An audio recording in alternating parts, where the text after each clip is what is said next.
अभी हमारे पास जो मार्केट में जो हमारे पास स्किल सेट चल रहा है वो रिएक्ट है, एंगुलर है एंड पाइथन है। ऐसा क्यों होता है कि कंपनी में जब चेंज होता है तो एज ए इमीडिएट जो रहना चाहिए था, बट नोटिस पीरियड इतने लंबे रखते हैं 90 डेज के। फर्स्टली ऐसा नहीं है कि लाइक एचआर हेट करते हैं फ्रेशर से। लाइक एक लोगों ने सिनेरियो बना लिया है कि एचआर हेट कर रहे हैं फ्रेशर से, बट लाइक हम हेट क्यों करेंगे फ्रेशर्स को? हम भी किसी टाइम पे एक फ्रेशर रहे हैं, उसके बाद ही हमने एक्सपीरियंस गेन किया है, then why we hate freshers? नहीं, ऐसा बिल्कुल भी नहीं है कि एचआर सिर्फ एक रंगोली बनाने के लिए ही ऑफिस में है। एचआर है वो एक बहुत इंपॉर्टेंट रोल है। एचआर एक माँ होती है ऑफिस की। हायरिंग से लेके आपकी कंपनी में आने से लेके जाने तक का सफ़र में एचआर ही साथ रखती है। और अगर आप कहीं बिटवीन कहीं डिस्प्यूट हो गया है तो वहाँ पे सरपंच भी एचआर ही होती है उस पंचायत की।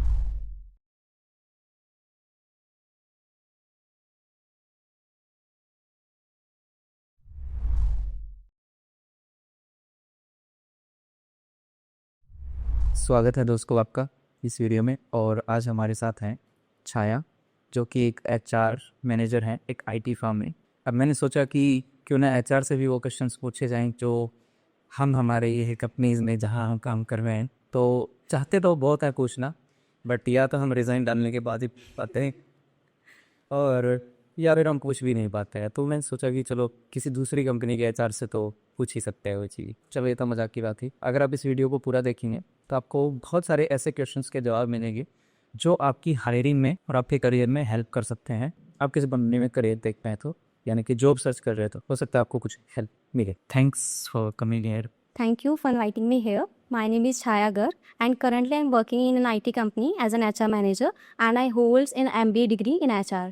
ओके, तो पहले हम थोड़ा बेसिक क्वेश्चन से बात करते हैं जो हर कोई फेस करता है। जैसे मैंने भी फेस किया है, वो हर कोई फेस करता है, इवन एचआर भी फेस करती है। जैसे मैं नई जॉब कहीं लेगा तो एचआर के जो बेसिक क्वेश्चन होते हैं उनके जो जवाब है अच्छे से कैसे देंगे, रिप्लाई उनके अच्छे से कैसे हो। फर्स्टली अगर आप कहीं जॉब सर्च कर रहे हैं तो कुछ एक जो क्वेश्चंस होते हैं वो नॉर्मली हम लोग का हमेशा रहता है परमानेंट, कि हम लोग ये पूछेंगे सामने वाले कैंडिडेट से। 4 to 5 क्वेश्चन होते हैं जो हम हमेशा हर पर्सन से पूछते हैं। लाइक फर्स्टली अभी आप किस प्रोफाइल पे जॉब सर्च कर रहे हैं एंड आपका लोकेशन, किस लोकेशन के लिए आप जॉब सर्च आउट कर रहे हैं। सो उसके लिए आपको अपने प्रोफाइल को लेकर बिल्कुल क्लियर होना चाहिए आपका माइंड, एंड आपकी लोकेशन के लिए आपको बिल्कुल भी कन्फ्यूजन नहीं होना चाहिए कि मुझे इस लोकेशन पे करना है और इस लोकेशन पे नहीं करना है। क्योंकि बाद में फिर ये वाली दिक्कत आती है कि आपका लोकेशन फिक्स हो जाता है बट आप ज्वाइन नहीं कर पाते वहाँ पे because of some families issue, या फिर आप वहाँ पर रह नहीं पा रहे हो। So that's the reason. And फिर सेकंड क्वेश्चन होता है कि लाइक अभी आपको टोटल एक्सपीरियंस कितना है आपके पास। अगर आप फ्रेशर हो तो आप अपना पूरा बैकग्राउंड मेंशन करोगे कि आपके पास क्या डिग्री है, आपने क्या एजुकेशन कर रखा है। अगर आप एक्सपीरियंस होल्डर हैं तो फिर आपको मतलब अपना एक्सपीरियंस आपको बताना है कि आपके पास कितना एक्सपीरियंस है, आप किस कंपनी में वर्किंग कर रहे हैं, आपके पास क्या सॉफ्ट स्किल्स है उसके लिए। एंड आफ्टर दैट आपको हमारा रहता है कि करंट सैलरी कितनी है आपकी, तो आपको वो बतानी होती है। एंड वो आपको बिल्कुल क्लियर बतानी होती है, आपको कहीं पर भी कुछ भी झूठ नहीं बोलना है। मतलब आपको इंक्रीज़ करके नहीं बताना है कि हमारी करंट सैलरी इतनी है, बिकॉज आपका फिर जब बैकग्राउंड वेरिफिकेशन होगा तो आपका उसमें पकड़े जाओगे अगर आपने कहीं पर भी झूठ मेंशन किया है। क्योंकि आपकी सैलरी स्लिप्स होएंगी, आपकी बैंक स्टेटमेंट होएगी, तो आप उसमें झूठ नहीं बोल सकते उस चीज़ में। एंड फिर हम पूछते हैं कि आपका एक्सपेक्टेड सैलरी कितना है। अगर आप फ्रेशर हैं तो जो मार्केट स्टैंडर्ड चल रहा है आपका, कि मार्केट स्टैंडर्ड ही यही है इस सैलरी का, तो आपका फ्रेशर में वहीं से स्टार्ट होगा। अगर आप एक्सपीरियंस होल्डर हैं तो अभी आपकी जो करंट सैलरी चल रही है तो आपने मार्केट रिसर्च किया होगा, क्योंकि आपने मतलब जॉब चेंज का सोचा है तो कुछ तो आपने अपने दिमाग में प्रिपेयर किया होगा ना कि मुझे किस बेसिस पे जॉब चेंज करना है, या फिर क्या ड्रीम्स हैं आगे के लिए, आपको कितनी ग्रोथ चाहिए आगे के लिए। सो उसके ऊपर आपको देखना चाहिए। एंड देन हम पूछते हैं कि आपका नोटिस पीरियड कितना है। तो नोटिस पीरियड रहता है वो आपका बहुत मैंडेटरी रहता है वहाँ पर, क्योंकि अगर आप एक्सपीरियंस होल्डर हैं तो सामने वाली जो कंपनीज होती हैं तो वो भी मतलब कि चाहती है कि आप इमीडिएट ज्वाइनिंग करें। तो आपको नोटिस पीरियड को लेकर कहीं पर भी कोई झूठ नहीं बोलना। क्योंकि अगर आप फॉर एन एग्जाम्पल, अगर आपका नोटिस पीरियड है लाइक फॉर 30 डेज एंड आपने उसको बोल दिया 15 डेज़ का है, तो हम एक्सपेक्ट करेंगे 16 डे हमारी कंपनी को ज्वाइन करें। तो एंड आफ्टर सेलेक्शन अगर आप बोलेंगे कि नहीं मेरा नोटिस पीरियड है वो 30 डेज़ का है, नेगोशिएट नहीं हो पा रहा, तो वहाँ पर आपको भी इशू होगा और हमें भी दिक्कत होगी। आपके अकॉर्डिंग तो ठीक है कि हम मेरा नोटिस पीरियड 30 डेज़ का, आपकी कंपनी मान नहीं रही, लेकिन हमने आपका एज इन 15 डेज़ ही लेके चले हैं। सो उस चीज़ में आपको भी इशू होगा और हमें भी इशू होगा। सो फॉर दैट्स रीज़न आपको अपना नोटिस पीरियड के बारे में बिल्कुल भी झूठ नहीं बोलना है। वहाँ पर आपको एग्जैक्ट बताना है कि आपका इतने दिन का नोटिस पीरियड है। एंड हाँ, अगर वो नेगोशिएबल है तो आप मेंशन कर दो इट इज़ नेगोशिएबल, और अगर नेगोशिएबल नहीं है तो कोई इशू नहीं, आप एकदम स्ट्रेट फॉरवर्ड बोल सकते हो कि मेरा 30 डेज़ का नोटिस पीरियड है वहाँ पर। ऐसा क्यों होता है कि कंपनी में जब चेंज होता है तो एज ए इमीडिएट जो रहना चाहिए था, बट नोटिस पीरियड इतने लंबे रखते हैं 90 मंथ्स के 90 डेज के। तो मतलब उधर से हम छोड़ नहीं सकते हैं, इधर से हम इमीडिएटली आ नहीं सकते तो हम तो बीच में फंस लिए। ये मतलब ऐसा क्यों हो रहा है?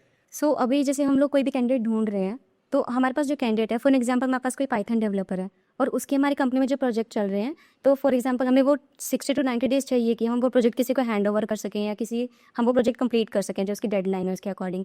और अगर हम उसके अकॉर्डिंग किसी पर्सन को ढूंढ रहे हैं तो सामने वाले पर्सन को ढूंढने में भी हमें उतना ही टाइम लग जाएगा। लाइक ऐसा तो नहीं है कि हमारे पास आज ही ओपनिंग आई और हम उसको कल ही क्लोज कर देंगे, ऐसा तो नहीं पॉसिबल है। हमें वो स्किल सेट ढूंढने के लिए, उस प्रोजेक्ट को हैंडल करने के लिए उतना कैपेबल पर्सन चाहिए हमारे ऑफिस के लिए। सो फॉर दैट रीज़न हम सामने वाले को 60 टू 90 डेज़ का नोटिस पीरियड सर्व करवाते हैं, ताकि हमें भी उतना टाइम मिले कि हम सामने वाले पर्सन को एक कैपेबल पर्सन ढूंढ सकें उस प्रोफाइल को क्लोज करने के लिए। सो दैट्स द रीज़न कि मतलब हम इस नोटिस पीरियड सर्व करवाना रहता है। और लाइक हमें इमीडिएट बेसिस पे इसलिए चाहिए होता है क्योंकि अगर हम आज इमीडिएट बेसिस बोलेंगे तो सामने वाले बंदे के पास अगर मान लो 60 डेज़ या 90 डेज़ का नोटिस पीरियड है, तो वो उसको नेगोशिएट करेगा आगे जाके कि हाँ ठीक है मुझे कहीं पे चेंज करना है, तो वो सामने वाली कंपनी से बात भी करेगा कि मुझे इतने दिन में रिलीविंग चाहिए, या वो उतने डेडलाइन के अंदर उस प्रोजेक्ट को कंप्लीट करने का ट्राई करेगा कि मुझे कहीं नई जगह भी जाना है। एंड वन मोर रीज़न ये है कि मान लो कि अगर हमने अभी किसी बंदे को हायर किया, किसी कैंडिडेट को हायर किया, हमने उसको ऑफर किया कि आप हमारी कंपनी में ज्वाइन कर रहे हैं, एंड एक सिनेरियो ये भी आता है कि वो ज्वाइन नहीं कर रहा, वो सिर्फ ऑफर लेटर हमारे यहाँ से उसने कलेक्ट किया और वो किसी और कंपनी में जाके ट्राई कर रहा है। सो हमें इस सिनेरियो को फेस करने के लिए हमें एक पाइपलाइन बनानी पड़ती है उसके अल्टरनेट रखने के लिए कि अगर इसने ज्वाइन नहीं किया तो हमारे पास एक और कैंडिडेट भी हो उसके लाइन में। So that's the reason. ऐसा दिखता है कि ये सब मतलब HR लोग रहते हैं, बट ऐसा नहीं, वो डिपेंड करता है कई बार कि करंट जो पर्सन है उसको रिप्लेस कैसे करना, वो कितना इंपॉर्टेंट है अप्लाई। और फिर न्यू हायरिंग्स में भी चैलेंजेस रहते हैं। ये ऐसा नहीं है कि हर कोई ज्वाइन कर रहा है, हो सकता है टेम्पोरीज MP शॉर्ट लिस्ट कर रखे हैं, नहीं भी करते हैं जो, तो वो भी ये चैलेंज बना रहे थे। इसलिए ये एक 60 से 90 डेज का एक टाइम रखना पड़ता है ताकि वो चीज़ें मैनेज कर आएँ, बट फिर भी नहीं होती हैं भी कई बार। हाँ, बहुत सारे ऐसे केसेस आते हैं, मतलब हमने किसी को ऑफर लेटर दिया है और उसका मतलब पूरी श्योरिटी है, उसने हमें अपनी रेजिग्नेशन मेल दिखाया है, उसने हमें पूरी श्योरिटी दी है कि वो ज्वाइन करेगा, but like on the last day वो बोल देता है कि मैं ज्वाइन नहीं कर रहा, या हमारी कॉल्स नहीं उठाता वो पर्सन। तो उस केसेस में भी मतलब हमने ये चीज़ बहुत फेस की है, तो हमें एक प्रॉपर पाइपलाइन बना के चलनी पड़ती है कि अगर ये नहीं तो फिर कोई और ज्वाइन करेगा उसकी जगह पर। तो ये दुख तो कैंडिडेट का नहीं रहता है, जब कैंडिडेट्स भी पैन तो कई बार HR भी खोली। ऐसा नहीं है कि HR कॉल नहीं उठा रहा है सामने वाले पर्सन का, HR के पास भी से बहुत सारे कैंडिडेट्स पाइपलाइन में होते हैं उनके पास। सो हम फर्स्टली जो फर्स्ट वन है उसको अप्रोच करेंगे कि लाइक हमारी कंपनी को ज्वाइन कर रहा है। अगर हमें लगता है कि कहीं पे कैंडिडेट है वो बफल कर रहा है या कहीं पे कुछ इशू आ रहा है या डाइसी है हमारा कैंडिडेट, सो हम सेकंड वन के ऊपर अप्रोच करेंगे। ऐसा नहीं है कि लाइक अगर आप 9 to 10 कैंडिडेट हैं तो हमें टाइम लगता है उस चीज़ में, क्योंकि आप रिजेक्ट नहीं हुए हो अभी आप पाइपलाइन में हो हमारे पास। सो दैट्स द रीज़न कि कई बार टाइम टेकन हो जाता है वो कॉल उठाना। और ऐसा दोनों सिनेरियो में ही होता है कि ऐसा नहीं कि सिर्फ HR कॉल नहीं उठा रहे, कई बार कैंडिडेट भी कॉल नहीं उठाता है, HR का ब्लॉक तो कर देते हैं इवन कैंडिडेट्स। सो उसके लिए हमें भी वो सेम इशू फेस करना पड़ता है उस चीज़ में। मतलब इशू दोनों तरफ ही रहता है, ऐसा नहीं है कि सिर्फ कैंडिडेट की तरफ। दोनों तरफ से जस्टिस देखना पड़ेगा उस चीज़ में। अभी हम बात करते हैं कि CV के बारे में बात करते हैं, जैसे क्योंकि टेक्निकल इंटरव्यूज़ मैंने लिए, तो मैंने भी बहुत सारे CVs देखे, मैंने अराउंड 500 से ऊपर CVs देखे हैं और कुछ 50 के अराउंड इंटरव्यूज़ भी लिए हैं, और आप भी करते हैं CV शॉर्ट लिस्टिंग वगैरह। तो एक तो CV शॉर्ट लिस्टिंग का मतलब प्रोसेस क्या रहता है, और दूसरा CV बनाते टाइम हम क्या ध्यान रखें, मतलब सेक्शंस कैसे रखें और किन चीज़ों का हम ध्यान रखें कि वो CV शॉर्ट लिस्ट होए और मतलब हमें कॉल्स सो अभी जो मार्केट में CV शॉर्टलिस्ट हो रहे हैं, आज का जो ट्रेंड चल रहा है, जो सिनारियो हमारे पास, वो 2 टाइप से CV शॉर्टलिस्ट हो रहा है। Firstly by ATS and secondly जो हम मैनुअली हमेशा से करते आ रहे हैं वो चीज़ है। सो फर्स्टली अगर आपका ATS फ्रेंडली होना बहुत इंपॉर्टेंट है CV, क्योंकि आजकल जो मार्केट में जो ट्रेंड चला है वो मोस्टली फॉर ATS फ्रेंडली ही है, होना चाहिए आपका CV। लाइक आपकी CVs में वो सारी कीवर्ड्स होने चाहिए जो आपके सिलेक्शन के लिए बहुत ईजी रहेंगे। लाइक जो जॉब डिस्क्रिप्शन में मेंशन है आपकी CV में वो कीवर्ड्स होने चाहिए ताकि ATS आपके CV को सेलेक्ट कर ले। एंड सेकेंडली अगर हम मैनुअली की बात करें तो मैनुअली में आपका जो CV है वो आई कैचिंग होना चाहिए। लाइक ऐसा नहीं है कि आपने बहुत ज़्यादा थ्योरी मेंशन कर रखी है उसके अंदर, ऐसा नहीं होना चाहिए। सो आपका जो फॉर्मेटिंग रहना चाहिए CV का, वो फर्स्टली आपका जो नाम है वो होना चाहिए, एंड आफ्टर दैट जो आपका जो जॉब प्रोफाइल है, जिस जॉब प्रोफाइल के लिए आप सर्च कर रहे हो, आपका वो मेंशन होना चाहिए। एंड आफ्टर दैट आपको कितना नंबर ऑफ एक्सपीरियंस है, how much experience you have, सबको वो मेंशन होना चाहिए। उसके बाद आपकी एक प्रोफाइल समरी होना चाहिए कि लाइक आपके पास कितना एक्सपीरियंस है, आपने क्या क्या किया है, उसमें आपका जो स्किल सेट है वो उसके अंदर होना चाहिए। एंड आफ्टर दैट अगर आप एक्सपीरियंस कैंडिडेट हैं सो आपको अपना एक्सपीरियंस मेंशन करना है कि आपके पास जो एक्सपीरियंस है। अगर फॉर एन एग्जांपल अगर मैं IT कैंडिडेट की बात करूँ तो उसमें लाइक उसने जिन क्लाइंट्स के साथ काम कर रखा है, उन्होंने जिन लैंग्वेजेस पे काम कर रखा है, उसको वो हाईलाइट करना चाहिए अपने उसमें CV के अंदर। एंड अगर आप नॉन एक्सपीरियंस कैंडिडेट है तो लाइक आप अपनी स्किल्स मेंशन कर सकते हैं, आप अपनी एजुकेशन मेंशन कर सकते हैं आफ्टर योर प्रोफाइल समरी।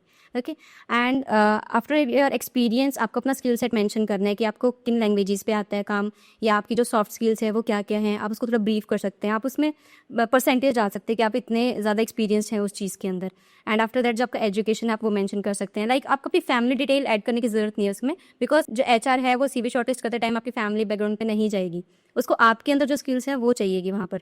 तो जो आपके पास जो स्किल्स हैं आपको वो मेंशन करनी पड़ेगी, लाइक वो हाईलाइटिंग होनी चाहिए। और जो आपको जो सीवी है वो बहुत ज़्यादा ऐसे ओवर हाईलाइटिंग नहीं होना चाहिए, लाइक आपने बहुत ज़्यादा डिज़ाइन ना कर रखा हो उसके अंदर, अपने टेबल्स यूज़ नहीं करने आपको अपने सीवी के अंदर। आपको अपना सीवी एकदम सिंपल फॉर्मेटिंग में रखना है ताकि सामने वाले को भी दिक्कत ना हो वो चीज़ पढ़ने में, और आपका एटीएस फ्रेंडली भी रहे। क्योंकि अगर आप एटीएस के थ्रू देखोगे तो एटीएस है वो टेबल्स में अगर आप कुछ भी मेंशन करते हो तो वो उसको सेलेक्ट नहीं करता, बिकॉज वो उसको पढ़ ही नहीं पाता, वो एटीएस है जो। सो दैट्स आपको कोई भी टेबल मेंशन नहीं करनी है, एक सिंपल फॉर्मेट रखना है अपने सीवी का। And one more thing I want to add कि लाइक आप किसी भी जॉब प्रोफाइल के लिए अगर आप अप्लाई कर रहे हो, ओके, सो हर एक कंपनी की एक अलग अलग डिमांड होती है कि आपको उनको कंपनी को क्या चाहिए। तो आप ऐसा नहीं कि आप एक ही सीवी हर कंपनी के पास भेज रहे हैं, नहीं, आपको मॉडिफाई करना पड़ेगा अपना सीवी। भले ही आपकी प्रोफाइल सेम है, आपके सेम सिनेरियो के लिए आप जॉब सर्च कर रहे हैं, बट स्टिल आपको कंपनी की डिमांड के अकॉर्डिंग अपने सीवी में थोड़ा बहुत मॉडिफाई करना पड़ेगा। हाँ, एक चीज़ ये भी है ना कि मतलब थोड़ा बुलेट्स और थोड़ा समराइज करें चीज़ों को, ऐसा नहीं कि बहुत थ्योरी लिख ले, रिसर्च नहीं लिखनी है आपको, ठीक है, क्योंकि कोई नहीं पढ़ेगा 5 सेकंड्स में आपकी रिसर्च नहीं पढ़ी जा सकती है कि आपने क्या बहुत कुछ किया है। एग्जैक्टली। तो थोड़ा पॉइंट्स में हो और क्लीन हो और आई कैच में हो, फटाक से वो 5 सेकंड में क्लियर हो जाए। बिकॉज हमारे पास अभी जैसे नंबर ऑफ एप्लीकेंट्स अप्लाई करते हैं, जैसे नौकरी से भी, लिंक्डइन से भी, सो हमें लाइक हम मुश्किल से 10 to 15 सेकंड दे पाते हैं एक सीवी को। सो अगर हम पूरा सीवी पढ़ने बैठेंगे तो फिर बाकी के जो सीवीज हैं जो मतलब कैपेबल कैंडिडेट्स हैं वो तो फिर रह जाएंगे ना वो। अभी अगर लेटेस्ट ट्रेंडिंग की बात करें आईटी के अंदर, तो सबसे जो ट्रेंडिंग जो अभी टेक्नोलॉजी या किस प्रोफाइल की सबसे ज़्यादा डिमांड है? सो अभी हमारे पास जो मार्केट में जो हमारे पास स्किल सेट चल रहा है वो रिएक्ट है, एंगुलर है एंड पाइथन है। सो रिएक्ट और एंगुलर को हम एक दूसरे को सब्स्टिट्यूट मान के चल सकते हैं। जो हमारे पास पाइथन है वो एआई पावर्ड ज़्यादा है, ओके, बिकॉज आगे की जो भी जनरेशन है वो एआई के बेस पे ज़्यादा चीज़ें बना रही है, तो पाइथन हमारे लिए उसमें चीज़ के लिए बहुत ज़्यादा यूज़फुल है। सो दैट्स वाई पाइथन की बहुत ज़्यादा डिमांड है मार्केट में। एंड डॉट नेट और जावा के भी बहुत ज़्यादा डिमांड है वैसे मार्केट में। अगर आपको डॉट नेट, जावा या फिर अगर पीएचपी आ रहा है, उनकी भी हायरिंग्स हो रही है हमारे पास। तो as a senior software engineer मैं भी आपको कुछ इसमें ऐड ऑन करना चाहूँगा कि जो इन्होंने बताया कि ये बिल्कुल है ट्रेनिंग में है, तो रिएक्ट के साथ आप रिएक्ट नेटिव को भी देख सकते हैं, क्योंकि रिएक्ट नेटिव जो है वो मोबाइल ऐप डेवलपमेंट के लिए होना है। तो आजकल जितने भी प्रोडक्ट बन रहे हैं वो मोबाइल ऐप लगभग डेवलप हो ही रही है हर किसी में। सो एक रिएक्ट नेटिव बहुत बेटर ऑप्शन है। तो रिएक्ट तो हो ही गया है, एंगुलर हो ही गया है, और मैंने भी, जो मेरा एक्सपीरियंस है, मैंने भी कुछ इंटरव्यूज दिए थे तो वहाँ पे मैंने रिएक्ट को मेंशन किया था, बट सिलेक्शन मेरा एज एंगुलर टर्न आउट हुआ। तो तुम सही कह रहे हो कि सब्स्टिट्यूट भेजते हैं उसका, तो कर लिया था उन्होंने कंसीडर। और अगर जो जावा, पीएचपी, पाइथन इनकी बात करें तो ये तो बैक एंड टेक्नोलॉजीज़ हैं, तो ऑफकोर्स फ्रंट एंड और बैक एंड में तो ये डिवाइड हो ही रहे हैं। तो बैकएंड में अगर आप जाना चाह रहे हो तो ये सारी है डिमांड में। और पाइथन का इसलिए है क्योंकि ऑब्वियस सी बात है कि अब जो प्रोडक्ट्स बन रहे हैं कहीं ना कहीं हमें चैटबॉट हैं या कुछ भी है, मतलब एआई का कहीं ना कहीं टच रहता ही है। और एआई की जो वास्ट लाइब्रेरीज जिनको हम बोल सकते हैं तो वो तो पाइथन में ही बनी हुई है ऑलरेडी, तो इसलिए पाइथन का यूज़ ज़्यादा हो रहा है, तो इसकी डिमांड सबसे ज़्यादा हो रही, ऐसा मतलब मैंने भी ऑब्जर्व करा है ये चीज़। बात करते हैं इंग्लिश कम्युनिकेशन की। मैंने मतलब कुछ वीडियोस पहले डाली थी तो उनमें फीडबैक्स आए थे कि इंग्लिश का कैसे करें, मतलब इंग्लिश कम्युनिकेशन कितना मैटर करता है। क्योंकि कुछ मेरे फ्रेंड्स हैं, मान लो प्लस सर्कल में, उनकी इंटरव्यू प्रिपरेशन में भी यही रहता था कि इंग्लिश का थोड़ा वीक खाऊंगा, बट मैंने यही बोला था कि नहीं, इतना मैटर नहीं करता है। अब आपको ज़्यादा पता है तो आप थोड़ा गाइड करें कि इंग्लिश कम्युनिकेशन कितना मैटर करता है। तो ये वेरी करता है आपके प्रोफाइल के अकॉर्डिंग कि आपका इंग्लिश कम्युनिकेशन कितना इंपॉर्टेंट है वहाँ पर।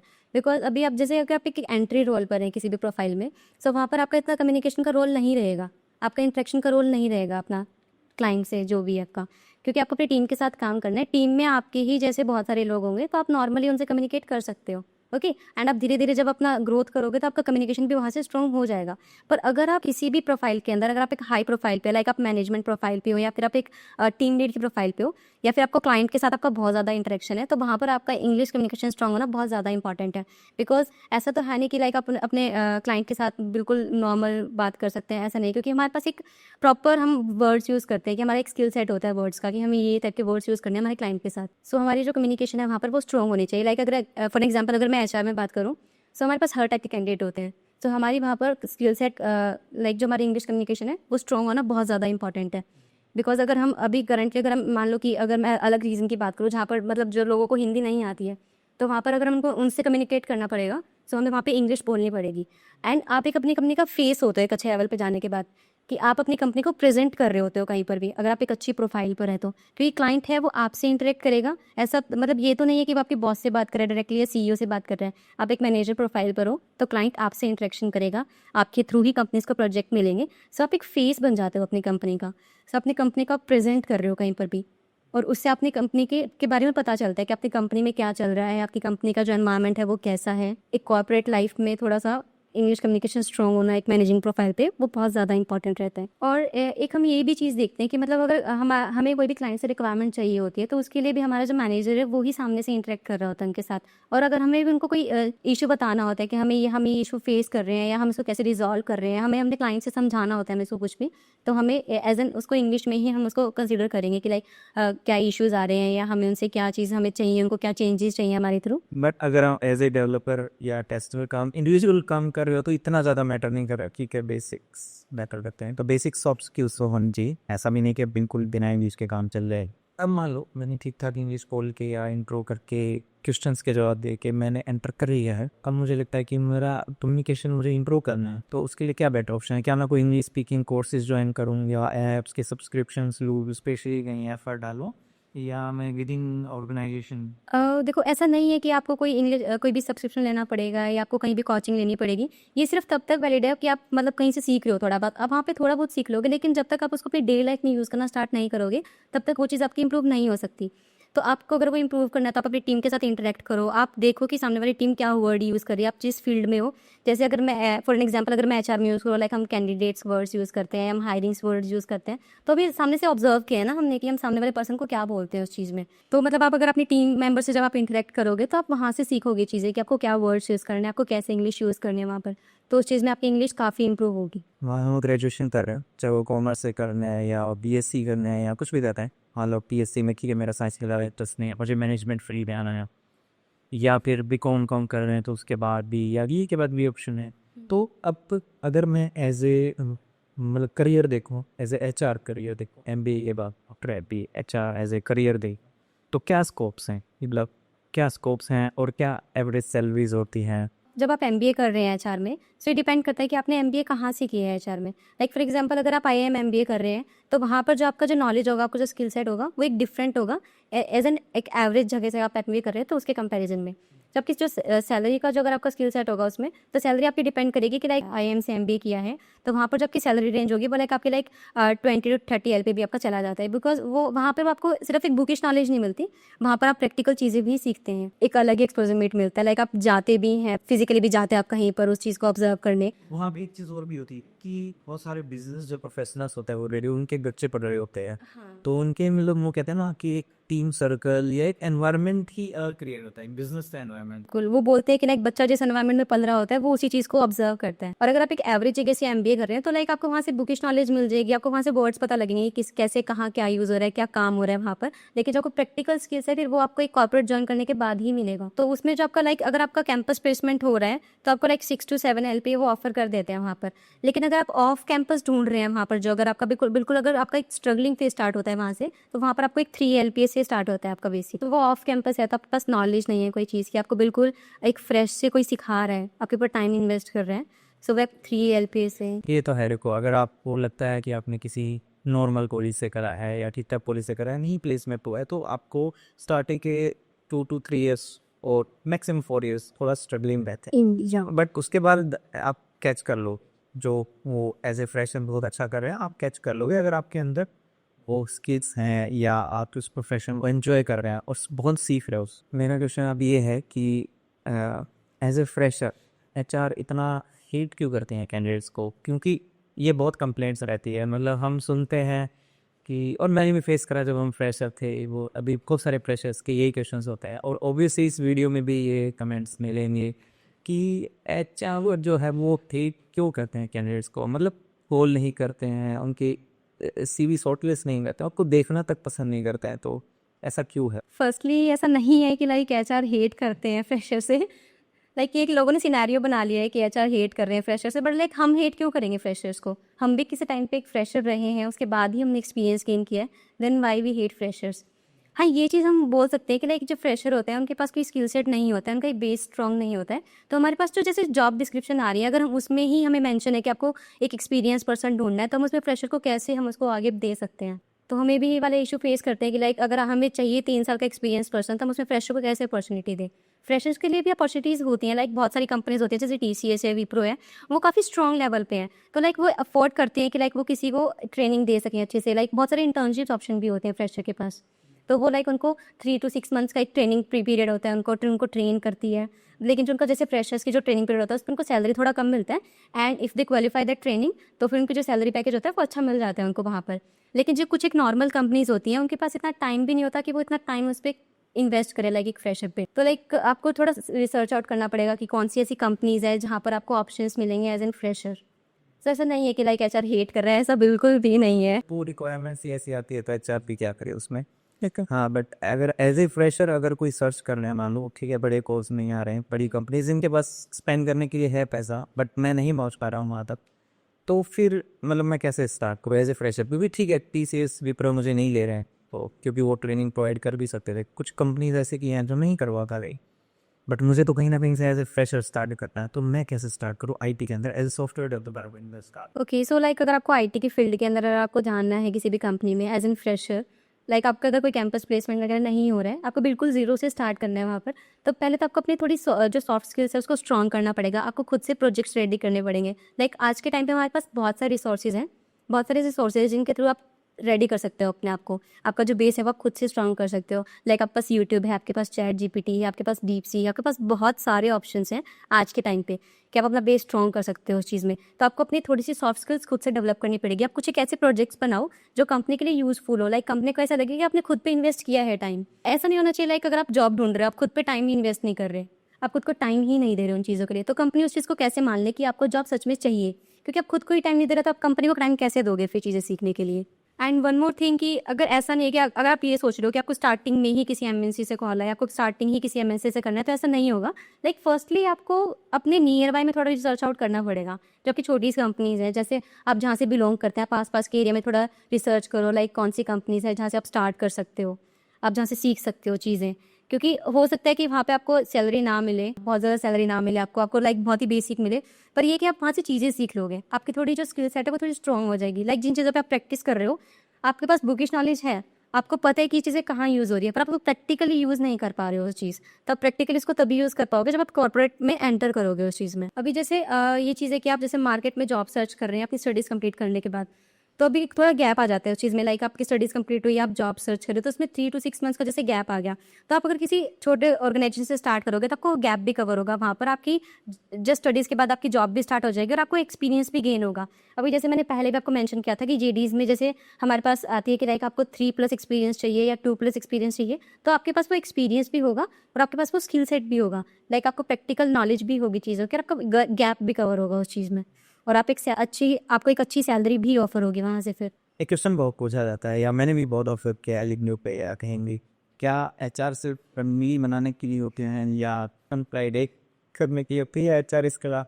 हाँ, एक अटेंडेंस वाला काम है कि जिसमें HR होते कि टाइम से टाइम पे जाना है, तो इसके अलावा हमेशा HR का कोई काम होता है क्या? नहीं, ऐसा बिल्कुल भी नहीं है कि HR सिर्फ एक रंगोली बनाने के लिए ही ऑफिस में है। HR है वो एक बहुत इंपॉर्टेंट रोल है ऑफिस का। लाइक HR एक माँ होती है ऑफिस की, बिकॉज उसको पूरा ऑफिस संभालना है वहाँ पर, उसका पूरा ऑर्गेनाइजेशन हैंडल करना है।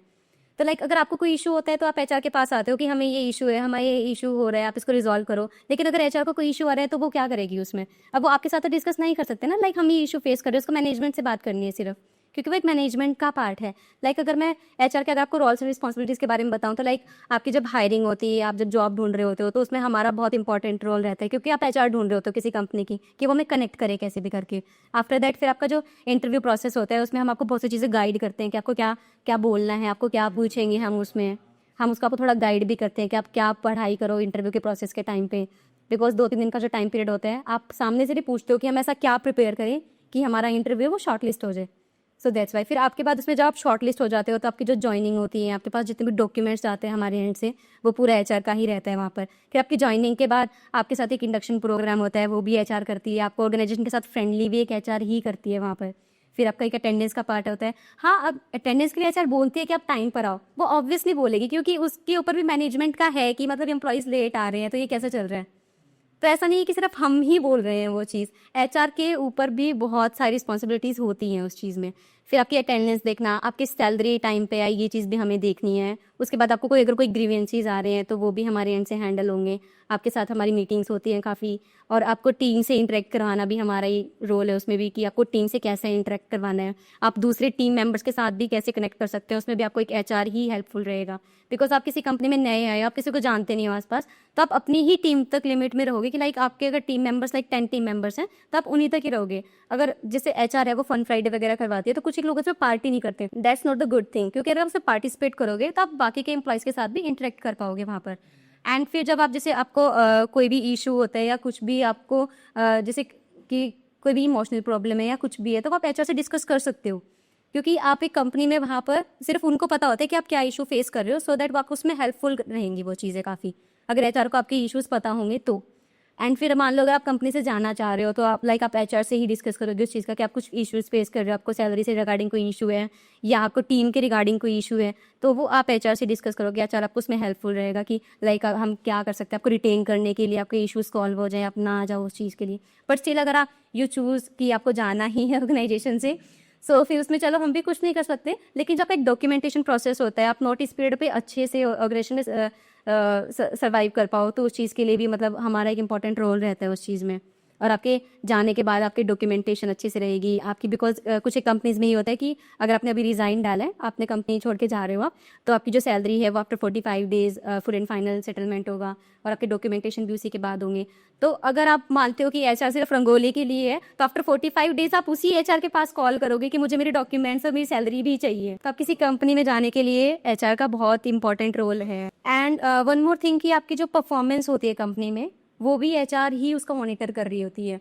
आपको लगता है कि एचआर फ्लोर पर पूरा टाइम ऐसे इधर उधर घूम रही है, वो फ्री है, नहीं वो फ्री नहीं है, वो आपको मॉनिटर कर रही है कि आप टीम के साथ कैसे बिहेव करते हो, आपका टीम में कितना पार्टिसिपेट रहता है, आप अपना कितना बेस्ट दे रहे हो टीम में। क्योंकि अप्रेजल के टाइम पे फिर आप बोलते हो कि एचआर ने हमारा अच्छा अप्रेजल नहीं किया, एचआर किस बेसिस पे आपका अच्छा अप्रेजल करेगी? क्योंकि हम आप पूरा टाइम मॉनिटर कर रहे हैं कि आप फ्लोर पे क्या कर रहे हो, आपका कितना इंटरेक्शन है टीम के साथ, आप कितना काम कर रहे हो, आप ऑफिस में कितने टाइम हो। क्योंकि कुछ एक एम्प्लॉयज़ होते हैं वो थोड़ा टाइम ऑफिस में रहते हैं, बाद में ब्रेक लेके और ऑफिस से गायब, तो वो चीज़ भी तो हमें ही देखनी पड़ेगी कि आप ऑफिस में अपना कितना बेस्ट दे रहे हो उस चीज़ के लिए। एंड इन द एंड मैं ये भी बोलना चाहूँगी कि एचआर का सिर्फ आपके ऑर्गेनाइजेशन में होने तक का रोल नहीं है, आप ऑर्गेनाइजेशन छोड़ के चले जाओगे उसके बाद भी एचआर आपको काम आएगा, क्योंकि आप किसी नई कंपनी में जाके ज्वाइन करोगे, आपका बैकग्राउंड वेरिफिकेशन तो हमारे पास ही आएगा ऑब्वियसली। तो अब आपको वो बैकग्राउंड वेरिफिकेशन भी अच्छे से करवाना है, उसमें कोई इश्यूज़ ना हो, तो उसके लिए भी you need to connect that HR कि आपके पास मेरा बैकग्राउंड वेरिफिकेशन आया, प्लीज़ उसको अच्छे से करो ताकि हमारी आगे की कंपनी में भी हमारा अच्छा इंप्रेशन जाए। हायरिंग से लेके आपकी कंपनी में आने से लेके जाने तक का सफ़र में एचआर ही साथ रहती है। और अगर आप कहीं बिटवीन कहीं डिस्प्यूट हो गया है तो वहाँ पे सरपंच भी एचआर ही होती है उस पंचायत की। मतलब ऐसा होता है, जो मैंने फील किया है, मेरा बहुत सारे लोग फील करते हैं और ये वो भी इशूज़ बहुत से लोगों का, कि कंपनी जो है ना, हायरिंग बजट ज़्यादा होता है और रिटेनिंग बजट कम होता है, तो इतना भेदभाव की। तो इसके पीछे भी एक रीज़न है, अगर अभी आपका अप्रेजल पीरियड आ रखा है तो कंपनी का भी एक बजट सेट होता है कि हम इसका इतना अप्रेजल कर सकते हैं max to max. Okay, so for example अगर आपने अभी मुझे बताया कि आपका जैसे 10 LPA है और आप 20 LPA एक्सपेक्ट कर रहे हैं, और कंपनी का जो बजट है वो भी सिर्फ कंपनी ने मान के चला कि आपका 14 to 15 LPA वो आपका हाइक देगा। ओके, सो आप 20 LPA मांग रहे हो तो वो चीज़ गलत है, बिकॉज आप 100% हाइक मांग रहे हैं। अगर हम अभी आपको 100% हाइक दे रहे हैं तो कंपनी का जो बजट है वो भी डिस्टर्ब होगा, और जो कंपनीज में जो बाकी के एम्प्लॉयज़ हैं जो आपके लेवल पे भी काम कर रहे हैं, तो वो भी एक्सपेक्ट करेंगे, उनके अप्रेजल के टाइम पे वो लोग भी फिर रिज़ाइन डालेंगे। तो हम लोग कितने लोगों को उस टाइम पे अप्रेजल देंगे? ऐसा तो पॉसिबल नहीं है ना कि आपकी टीम में 10 लोग काम कर रहे हैं जिसमें से तीन लोग हैं वो आपके सेम लेवल पे हैं, तो जब उनका अप्रेजल आएगा वो लोग भी फिर वो करेंगे, रिज़ाइन डालेंगे। तो वो जो टीम के अंदर वो आपस में मिसमैनेजमेंट होएगा, मिसकम्युनिकेशन होएगा कि इसको एकदम से 100% हाइक मिला है और हम लोग सेम काम कर रहे हैं। सो टीम के अंदर वो मिसकोलैप्स ना हो, वो चीज़ें गड़बड़ ना हो, तो हम किसी नए पर्सन को हायर करेंगे तो जो हमारे टीम का जो मैनेजमेंट है वो डिस्टर्ब नहीं होगा, वो कहीं तक कोलैप्स नहीं होगा उस चीज़ में। बिकॉज अगर मान लो कि हमने आपको 20 LP ऑफर कर दिया, आप अपनी टीम में जाके यही बताओगे कि इनको तो 100% हाइक मिला है, तो बाकी के जो आपके सेम लेवल पे काम कर रहे हैं उनके माइंड में ये तो हिट करेगा कि इसको 100% हाइक दे दिया और हम लोग अभी भी सेम 10 LPA पे कर रहे हैं। हाँ, इसका अप्रेजल टाइम आया, हमने 100% हाइक दिया आपको स्टे करने के लिए, तो बाकी के दो अपने अप्रेजल से पहले ही रिज़ाइन डाल देंगे कि हमें कि तो अभी के अभी चाहिए, तो कंपनी को लाइक 3 लोगों को एक साथ वो हाइक देने से अच्छा वो किसी एक को हाइक दे दें बुला के, तो वो ज़्यादा बेटर है। मैनेजमेंट भी नहीं बिगड़ेगा। तो मैनेजमेंट भी नहीं बिगड़ेगा और हो सकता है कि हमें और अच्छी फिर हम स्किल सेट ढूंढेंगे सामने वाले के लिए। हम किसी को 20 LP ऑफर कर रहे हैं तो वो हम फिर थोड़ा और हाई लेवल से ढूंढेंगे ना उस पर्सन को, कि उसमें और अच्छी स्किल सेट्स हों। तो बाकी का जो हमारी टीम के अंदर कोई कोलैप्स भी नहीं होगा, कोई ऐसे मिस मैनेजमेंट भी नहीं होगा ऑर्गेनाइजेशन के अंदर। हाँ, तो ऐसा नहीं अगर आप एक सूटेबल हाइक डिमांड करते हैं, उतना बजट है और ठीक है, पहले बहुत सारे फैक्टर्स होते हैं, ऐसा नहीं कि स्ट्रेट फॉरवर्ड कि मुझे तो 100% चाहिए, 200% चाहिए। तो आप अपना उसी हिसाब से डिसीजन लें कि ऐसा नहीं है किसी का ही बस उसने रिज़ाइन डाला का है 100%, ये रिज़ाइन डाला 200%, ऐसा नहीं होता है। एक डिज़र्विंग चीज़ें होती है और एक आपको भी मैनेज करना होता है अपने प्रोफेशनल करियर को। अगर आप 6-6 महीने में स्विच कर रहे हो तो दैट इज़ ऑल्सो मैटर, आपका ग्रोथ रुक जाती है उससे। आपको लगता है कि हमने ग्रोथ कर रही है ऐसे स्विचिंग कर करके, बट वो ग्रोथ रुक जाती है, ऐसा नहीं। तो एक प्रॉपर टाइम पे स्विचिंग इज बेटर। या आपने ये चीज़ बहुत सही बोली, लाइक बिकॉज स्टेबिलिटी इशू आता है उसमें हमें। अगर हम किसी को हायर कर रहे हैं, उसके रिज्यूमे में अगर उसने 6 मंथ्स के एक्सपीरियंस पे उसे स्विच कर रखा है, तो हमें भी वो चीज़ हिट करेगी कि लाइक ये तो स्टेबल ही है। क्योंकि मान लो कि हमारे पास कोई प्रोजेक्ट आ रखा है, हमें सामने वाले पर्सन को चाहिए कि वो 1-2 साल प्रोजेक्ट चलेगा IT में। अगर आप 6 महीने में छोड़ रहे हो तो फिर हम वापस से, हमारा तो वही टाइम खराब हो गया ना कि हम वापस किसी को हायर कर रहे हैं, फिर वो कंपनी के साथ प्रोजेक्ट सीख रहा है, वो समझ रहा है कि क्या काम है, फिर 6 महीने बाद फिर वो छोड़ के चला गया, तो हमारा टाइम भी इन्वेस्ट हो रहा है और प्रोजेक्ट भी बीच में अटका हुआ है, तो वो चीज़ भी सही नहीं है ना। तो लाइक आपको एटलीस्ट 1-2 साल तो स्टेबल रहना चाहिए किसी कंपनी में, अगर आप स्टार्टिंग पे स्टार्ट कर रहे हो उस चीज़ को। तो करियर को भी मैनेज करना एक स्किल होती है, एक आर्ट होती है, तो उसको प्रॉपर ही मैनेज करें ताकि CV को देख के जब HR देखे तो एक ट्रस्ट बना रहे कि ये एम्प्लॉय सूटेबल है। वो ठीक है, कैंडिडेट ठीक है, switches is not a big problem, but वो कितने टाइम पे हो रहे हैं that is a problem. That is your problem. मतलब उम्मीद करता हूँ कि काफ़ी जो क्वेश्चंस होते हैं कवर करने की कोशिश करी है और आगे भी आते रहेंगे प्रोफेशनल्स, जैसे HR नए हैं अभी, तो आगे और भी प्रोफेशनल्स आएंगे डिफरेंट एरियाज से, अकाउंट से भी, मार्केटिंग से भी, अलग अलग फील्ड से, लो से रिलेटेड भी। तो मिलते हैं नेक्स्ट वीडियोस में। फिर भी अगर आपके कुछ क्वेश्चंस हैं या कुछ और डाउट्स हैं तो हाँ कमेंट कर सकते हैं, तो आपको मुझसे भी आंसर्स मिलेंगे, HR भी आपको जो है वो गाइड कर सकते हैं अगर HR से रिलेटेड कुछ क्वेश्चंस हैं डेफिनेटली। तो आप भी इनसे लिंक्डइन पे कनेक्ट हो सकते हैं। डिस्क्रिप्शन में मैं लिंक्डइन अकाउंट और इनका भी शेयर कर दूँगा, तब डायरेक्टली HR से भी आप अपने डाउट्स और क्वेश्चंस आप पूछ सकते हैं डायरेक्टली, को शी विल हेल्प यू। सो मिलते हैं नेक्स्ट वीडियो में, तब तक के लिए तैयारी करते रहें। Good luck, bye bye, take care, all the best. All the best.